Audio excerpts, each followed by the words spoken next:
जय झूलेलाल दोस्तों। अॼु असां ठाहींदासीं अटे जा खोण वारा लड्डू, जंहिंखे असां मुठिया बि चवंदा आहियूं, जेके ॾाढा टेस्टी त ठहंदा। उन सां गॾु गोॾनि ऐं पुठीअ जे सूर खे बि दूर कंदा।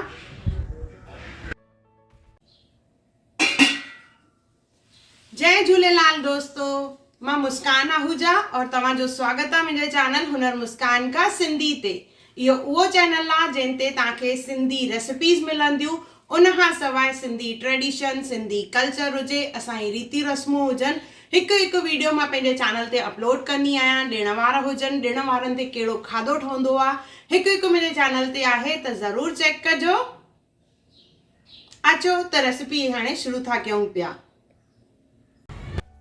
हिकु तई खणंदासीं, उन में विझंदासीं असां 150 ग्राम सचो घी गरम थी वेंदो त इन में असांखे विझणी आहे खोण। टोटल खोण विझंदासीं असां हिन में 150 ग्राम और थोड़ी थोड़ी करे तरींदासीं, हिकु महिल सॼी न विझणी आहे, न त इहा कच्ची रहिजी वेंदी आहे। थोड़ो थोड़ो करे 2-3 दफ़नि में असां हिनखे तरींदासीं। तरण महिल बाहि खे मीडियम रखिणो आहे, जीअं चङी तरह फुंडे। जीअं साबूदाणनि जा दाणा फुंडंदा आहिनि, तीअं इहा खोण बि फुंडंदी आहे। ॾिसो, इनखे चङी तरह घुमाईंदे असांखे तरणो आहे। इहा लॻभॻि तरजी वई आहे, त इनखे असां कढी वठंदासीं।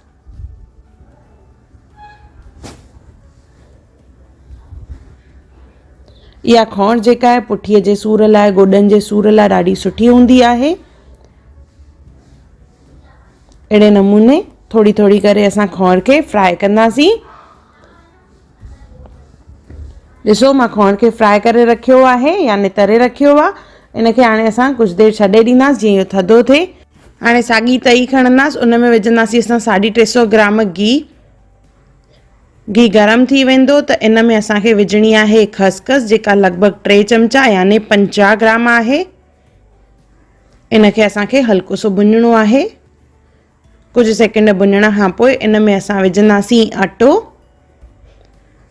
अटो जेको आहे थोड़ो मोटो पीसाइणो आहे। तव्हां चाहियो त नॉर्मल अटो बि यूज़ करे सघंदा आहियो, पर लड्डुनि में यानी मुठियनि में थोड़ो सो मोटो अटो इस्तेमालु कबो आहे। कणिक जो अटो, इहो 800 ग्राम आहे। सभिनी जी मापूं यानी क्वांटिटीज़ मां लिखियूं आहिनि। इनखे चङी तरह मिक्स कंदासीं ऐं बिल्कुलु सिम बाहि ते इनखे असांखे भुञणो आहे अटे खे, जीअं इहो सड़े न। अगरि तेज़ बाहि ते कंदासीं त इहो सड़ी वेंदो और चङी तरह भुंजंदो न। बिल्कुलु सिम बाहि ते असां इनखे भुञंदासीं। अगरि घी घटि लॻे त थोड़ो सो घी गरम करे वरी इन में विझणो आहे। त मूंखे हिते घी घटि लॻी रहियो आहे, त मां हिते अञा 50 ग्राम घी विझी रही आहियां, उहो बि गरम करे। त टोटल इन सॼी रेसिपी में मां 550 ग्राम घीअ जो इस्तेमालु कयो आहे। पहिरियों 150 ग्राम खोण में, 350 ग्राम अटो भुञण में और 50 ग्राम ॿियो हिते वरी विधो आहे मां। इनखे हाणे बिल्कुलु धीमे बाहि ते असां भुञंदासीं। शुरू में लॻंदो अटो सुको सुको आहे, पर जीअं जीअं असां इनखे भुञंदा वेंदासीं त इन मां घी निकिरंदो। ध्यानु रहे, बाहि खे तेज़ न रखिणो आहे, न त इहो सड़ी वेंदो और चङी तरह भुंजंदो बि न। कंटिन्यूअस घुमाईंदे असां इनखे भुञंदासीं और धीरे धीरे इन जो कलर जेको आहे डार्क थींदो वेंदो। इहे अटे जा खोण वारा लड्डू, जंहिंखे असां मुठिया चवंदा आहियूं, इहे ॾाढा बढ़िया त हूंदा आहिनि खाइण में। उन सां गॾु इहे असांजे पुठीअ जे और गोॾनि जे सूर खे बि दूर कंदा आहिनि, छाकाणि खोण जेका आहे इन्हनि सूरनि लाइ जाम सुठी हूंदी आहे। चङी तरह इनखे भुञंदासीं।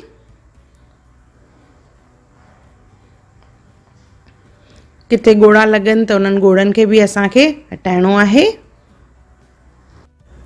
मेन स्टेप इहो ई आहे त इनखे चङी तरह असांखे भुञणो आहे। अधु भुंजी वेंदो त इन खां पोइ असां इन में विझंदासीं नंढा फ़ोटा। 6 खां 7 नंढा फ़ोटा खणी खोले विझणा आहिनि। तव्हां चाहियो त फ़ोटनि जो पाउडर बि विझी सघंदा आहियो। इनखे चङी तरह मिक्स कंदासीं। वापसि इनखे असांखे भुञणो आहे। जेसिताईं इहो भुंजे तेसिताईं खोण खणंदासीं। इहा थधी थी वई आहे त मिक्सी जार में विझी इनखे असांखे 1 या 2 दफ़ो चकर घुमाइणो आहे। ॾिसो, हिन तरह इहो पीसजी वेंदो। इहा सॼी पीसियल न आहे, इन में अञा बि दाणा आहिनि जेके साबूदाणनि जे दाणनि वांगुरु आहिनि, जेके खाइण में ॾाढा बढ़िया लॻंदा। जेॾी महिल इहे लॾुनि में ईंदा आहिनि त इहे क्रंची लॻंदा आहिनि। त खौर खे असां हिते पीसे रखियो आहे और हेॾा हाणे अटे खे बि भुञंदासीं। त अटो भुंजियो आहे की न उहो चेक करण लाइ असां हिकु शइ जो इस्तेमालु कंदासीं। छाकाणि जाम ॼणनि खे कंफ्यूजन हूंदो आहे की अटो घटि भुंजियो आहे वधीक भुंजियो आहे, कीअं चेक कयूं। त उन जे लाइ असां पटाटे जो इस्तेमालु कंदासीं और चेक कंदासीं। पटाटे जे खल जे हिसाब सां असांखे अटे खे भुञणो आहे। त इहो थोरो लाइट आहे, अञा असां हिनखे भुञंदासीं और वरी पटाटे सां हिनखे चेक कंदासीं। ॾिसो त इहो असांजो अटो जेको आहे बराबरि भुंजी वियो आहे। कुझु सेकेंड हिनखे अञा भुञंदासीं, उन खां पोइ असां हिन में ॿियूं शयूं विझंदासीं। हाणे हिन में असां विझंदासीं खौर जेका असां पीसे रखी हुईसीं। जीअं मां ॿुधायो असां हिनखे सॼो न पीसियो आहे, पर तव्हां चाहियो त सॼो पीसे सघंदा आहियो। हाणे हिनखे चङी तरह मिक्स कंदासीं। खौर में बि गिहु आहे त इन गिह में बि अञा अटो भुंजंदो थोरो।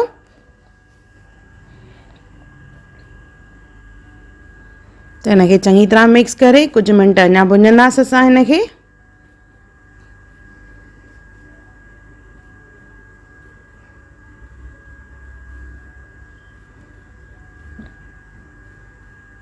ॾिसो हे लॻभॻि भुंजी वियो आहे और मिक्स बि थी वियो आहे चङी तरह। त हाणे हिन में असां विझंदासीं ड्राई फ्रूट। ड्राई फ्रूट जी क्वांटिटी घटि वधि असां पंहिंजे हिसाब सां करे सघंदा आहियूं। पहिरियों किशमिश, 3 चमचा किशमिश आहे। इन खां पोइ काजू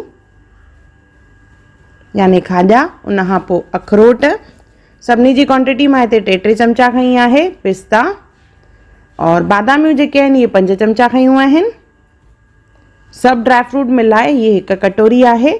जीअं मां ॿुधायो मां ड्राई फ्रूट जी क्वांटिटी तव्हां घटि वधि पंहिंजे हिसाब सां करे सघंदा आहियो। ड्राई फ्रूट विझण खां पोइ हिनखे चङी तरह मिक्स करिणो आहे। गैस बंदि करणी आहे।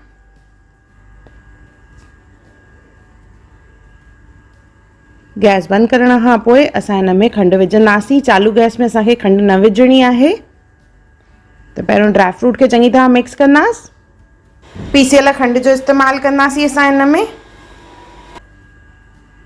इन खां पोइ हिन में विझंदासीं असां 400 ग्राम खंडु। 800 ग्राम असां अटो खयो आहे त उन ते विझंदासीं असां 400 ग्राम खंडु।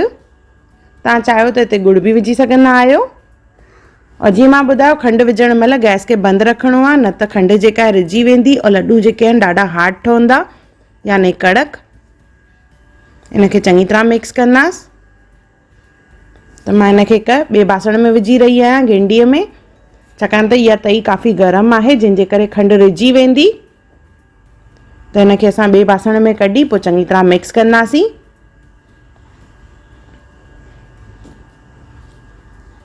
पहिरियों हिनखे चङी तरह मिक्स कंदासीं जीअं खंडु जेका आहे हिकु करी मिक्स थी वञे। और उन खां पोइ असां हिन मां लॾूं ठाहींदासीं। त लॾूं ठाहिण महिल ध्यानु ॾियणो आहे हीउ काफ़ी गरम हूंदो आहे जीअं हथ सड़नि न।